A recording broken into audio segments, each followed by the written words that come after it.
Cumhuriyeti ile Malezya hükümeti arasında dış ilişkiler konusunda, eğitim konusunda işbirliği belgesi. Diğeri ise iki ülke arasında afet ve acil durum yönetimi alanında. Malezya'nın ilgili kurumu NEATMAT ile Türkiye Cumhuriyeti AFAD kurumu arasında afet ve acil durum yönetimi alanında mutabakat yaptı. Evet, Sayın Malezyalı Bakan, yerinizde kalabilirsiniz burada. Sayın Hakan Fidan, yerinize geçebilirsiniz. Evet, Türkiye Cumhuriyeti Sanayi ve Ticaret Bakanı'nı davet ediyorum efendim. Antarktik ve Arktik ve Kutuplar bölgesinde bilimsel ve teknolojik araştırmalar yapılması ve TÜBİTAK ile arada işbirliği yapılması adına bir belge teatisi. Sayın Yan Maharma, Savunma Bakanımız ve Türkiye Cumhuriyeti Savunma Sanayi Başkanı'nı davet ediyorum efendim. Sayın Haluk Görgün. Peki efendim.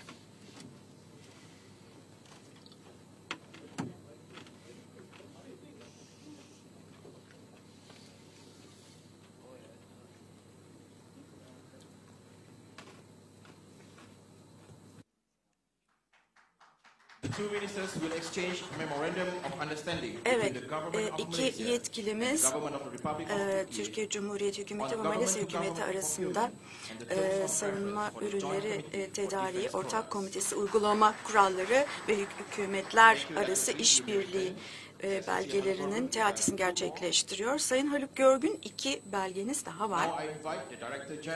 Şimdi Ulusal Güvenlik Konseyi Başkanımızı davet ediyorum. Stratejik işbirliği belgesi, bu iletişim ve haberleşme sistemleriyle ilgili stratejik işbirliği belgesinin teatisi. Teşekkür ederiz. Evet. Şimdi Selangor yetkilisini davet ediyorum. Selangor Havacılık ve Teknoloji İnovasyonu konusunda Türkiye Cumhuriyeti Savunma Sanayi arasındaki işbirliği için bir mutabakat imzaladı. Evet. Bir sonraki işbirliği ve iç ticaret bakanımız, Malezyalı bakanımız ve Türkiye'nin ticaret bakanını davet ediyorum. Burada Türkiye Cumhuriyeti Ticaret Bakanlığı ile Malezya İş Ticaret ve Geçim Bakanlığı arasında tüketicinin korunması, piyasa gözetimi ve denetimi alanlarında işbirliğine ilişkin mutabakat muhtırası. Evet. Diğer belgelerimiz için Malezya'nın İçişleri Bakanı'nı ve aynı zamanda limanlar yetkilimizi davet ediyorum. Evet, burada Desan Tersanesi ile Malezya İçişleri Başkanlığı arasında bir adet çok amaçlı görev gemisi tedariği için ön kabul mektubu. Evet, bir sonraki belgeye sıra geldi.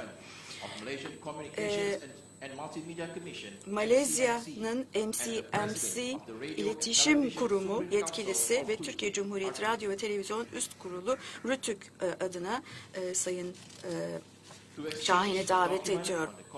Burada Radyo ve Televizyon Üst Kurulu ve Malezya İletişim ve Multimedya Komisyonu arasında görsel işitsel medya hizmetleri alanında bir niyet mektubu söz konusu. Teşekkürler efendim. Son belgemize sıra geldi.